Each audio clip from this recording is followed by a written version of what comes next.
Hi guys, in this video lesson we are starting polynomial functions. So there's a lot of vocabulary and a lot of terminology and then some very basic, almost feels like review type of algebra.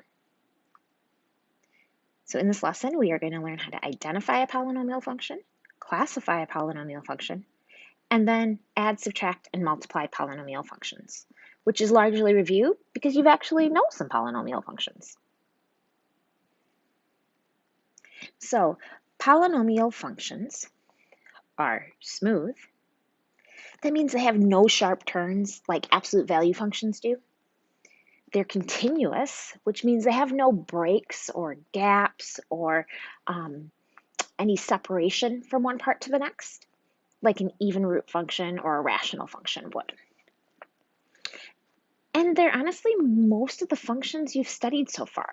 So all of those linear functions you did in Algebra 1 and all those quadratic functions you did in Algebra 2 first semester. The only functions that you've really spent much time studying that weren't polynomials were the exponentials that you did at the end of Algebra 1 and the absolute value functions you did more recently, and I guess the square root functions that you did recently also. So some examples of polynomial functions would be constant functions, linear functions, quadratic functions, cubics, quartics, quintics. Some non-examples would be, I'll use it for color. Non-examples would be absolute value functions are not polynomials. Square root functions are not polynomials. Rational functions are not polynomials.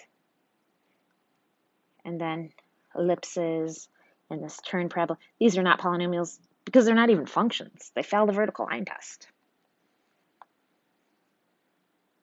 So when you're looking at a polynomial function from an equation standpoint, we know that polynomial functions do not have variables in their exponents, under an even root, or in their denominators. Now this last one, it's tricky because variables with a negative exponent would really simplify to a variable in the denominator. You got to check for that one a little bit. So some examples of polynomial functions from an equation standpoint, an algebraic example would be like this constant function, f of x equals 3, or this linear function, y equals 2 minus 3x, or this quadratic, that parent, f of x equals x squared, or even this cubic, p of x equals negative 2x cubed plus x squared minus 3x plus 2.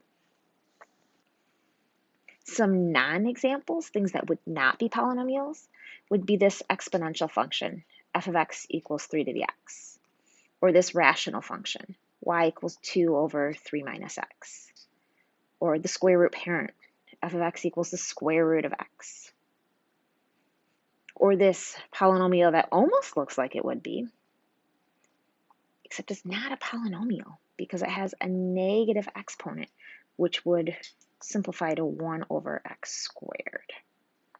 So remember, if you think about that last list, I told you that a polynomial function would not have a variable in the exponent, in a denominator, under an even root.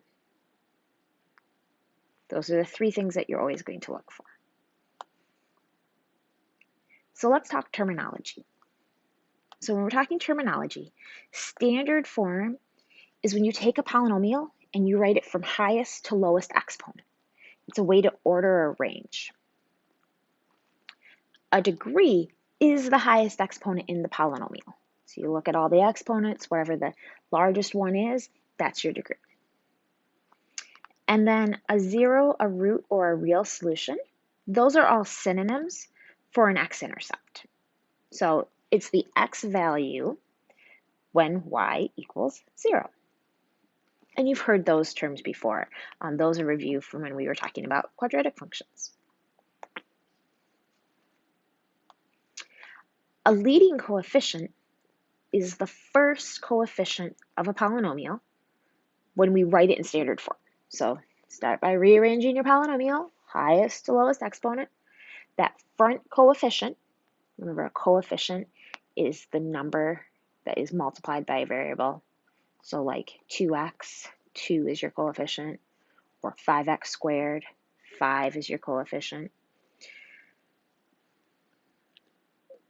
A term is a part of an expression, an equation, or a function separated by addition or subtraction. And then a constant is the term with no variable attached. So technically, it's the term whose variable has a degree of 0. Actually, let's do some examples here.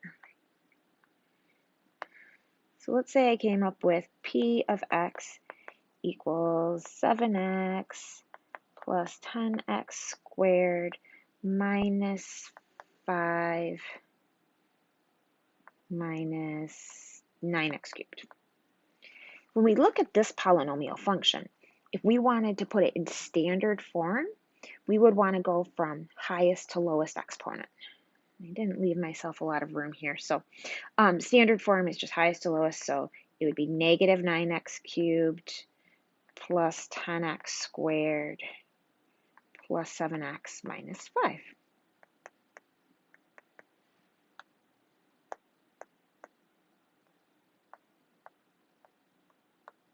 So if we look at this polynomial in particular, we would say, oh, the leading coefficient is negative 9. The degree is 3. And the constant term is negative 5.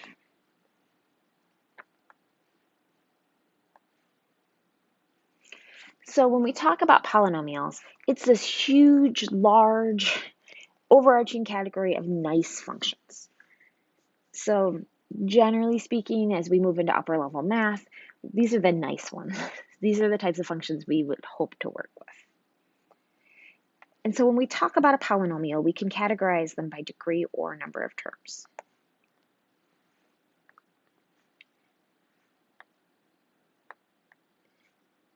So if it has a degree of 0, we call a function a constant function.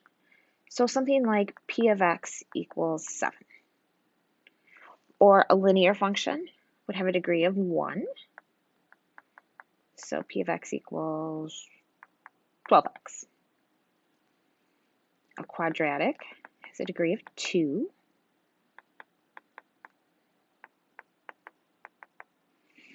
A cubic has a degree of 3. A quartic has a degree of 4. And a quintic has a degree of 5. Remember, a degree is a highest exponent.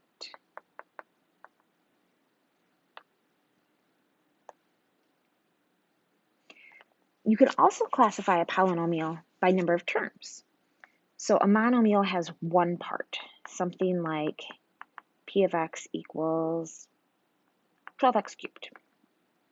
A binomial has two parts, or we often call these terms. So like 12x cubed plus 4.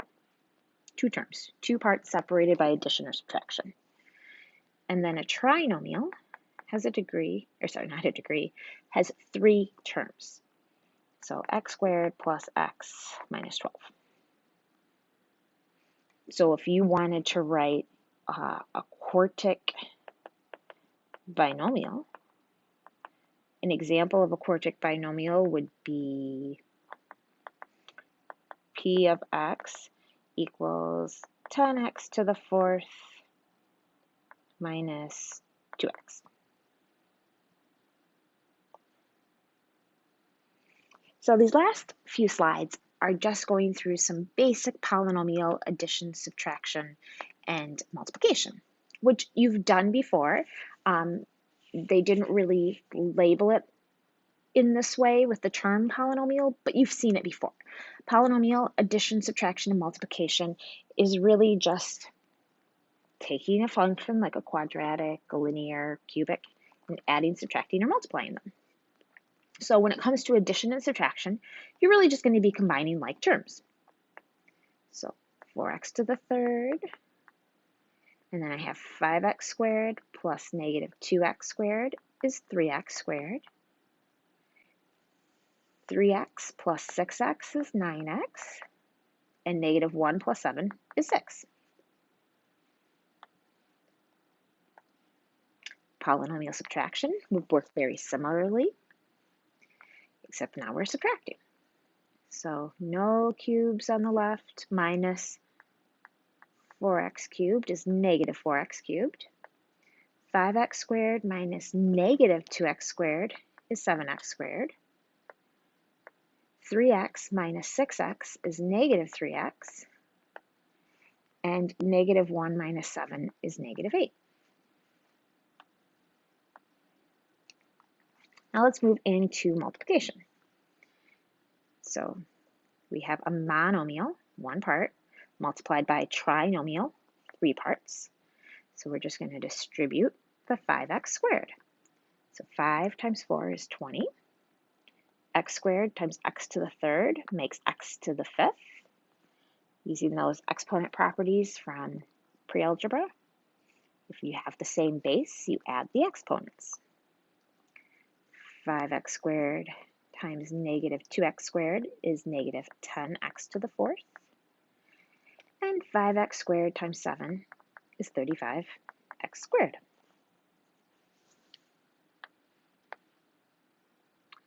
Some more multiplication.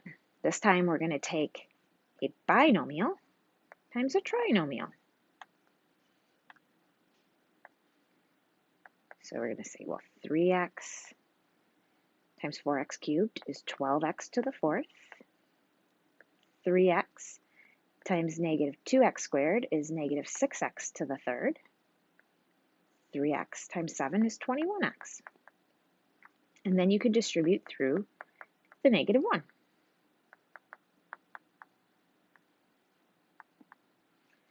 Once you've done all the multiplying, you're going to combine any like terms there are to combine. So 12x to the fourth, negative 6 and negative 4 is negative 10. 21 and 2 is 23, minus 7. Last slide here. So now we're going to take a trinomial times a trinomial. So instead of double distributing, we're going to triple distribute. So we're going to multiply this 5x squared by each term in the second trinomial.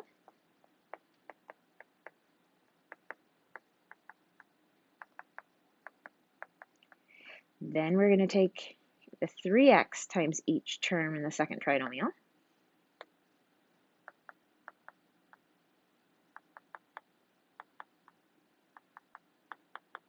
And then we're going to take that negative 1 and multiply it by each term in that second trinomial. And once we've done that, we're going to combine like terms. 30 minus 6 is 24. 35, and then we have an 18 and a 2, so 35 and 20 is 55. And then 21 minus 6 is 15, minus 7.